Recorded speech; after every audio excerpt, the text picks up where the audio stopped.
এবার একরিম ইমামোগলুকে গ্রেপ্তারের প্রতিবাদে চলমান বিক্ষোভকে আরও উস্কে দিল বিরোধী দল।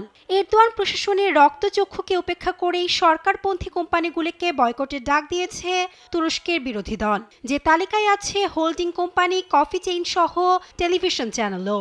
এর মাধ্যমে এরদোয়ান বিরোধী বিপ্লবে আরও এক ধাপ অগ্রসর হল তুরস্ক। বিরোধীদের এই আহ্বানকে সাড়া দিয়ে এখনও রাজপথে হাজারো মানুষ। বুধবার বয়কটের তালিকাভুক্ত কফি এসপ্রেসো ল্যাবের বাইরে জড়ো হয় হাজার হাজার ক্ষুব্ধ জনতা। দিতে থাকেন সরকার বিরোধী নানা স্লোগান। সরকার ক্যাফে সেক্টরে এসপ্রেসো ল্যাব খুলেছে।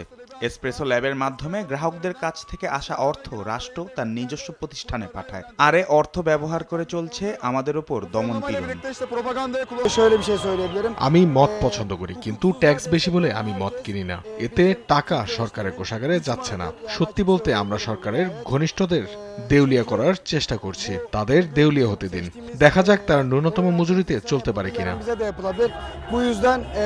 এদিকে বিরোধীদের উস্কানিতে বিচলিত হবে না সরকার, এমন মন্তব্য করেছেন প্রেসিডেন্ট রিসেপ তাইপ এরদোয়ান। সেই সঙ্গে বয়কটের আহ্বানকে দায়িত্বজ্ঞানহীন বলে উল্লেখ করেছেন এ নেতা। 85 milyon için üreten আমরা 85 মিলিয়ন মানুষের জন্য উৎপাদন করে ও তুরস্কের অর্থনীতি মূল্য সংযোজন করে এমন কাউকে অথবা কোনো কোম্পানিকে বিরোধীদের করুণায় ছেড়ে দেব না। 1997 সালে যারা দেশকে ভাগ করতে চেয়েছিল তারা যেমন হেরে গেছে, ঠিক তেমনি আজ যারা প্রকাশ্যে মিডিয়া সংস্থা, কোম্পানি ও ফার্মের নাম ধরে হুমকি দিচ্ছে তারাও হেরে যাবে।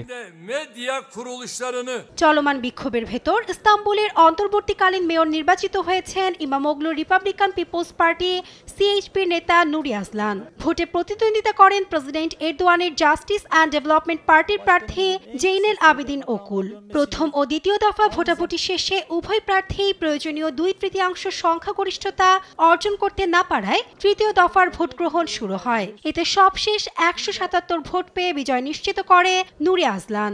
অন্যদিকে প্রতিদ্বন্দ্বী ওকুল পান 125 ভোট। তাই কারাগার থেকে ছাড়া পাওয়ার আগ পর্যন্ত ইমামোগলুর স্থলাভিষিক্ত থাকবেন সিএইচপির এ নতুন নেতা।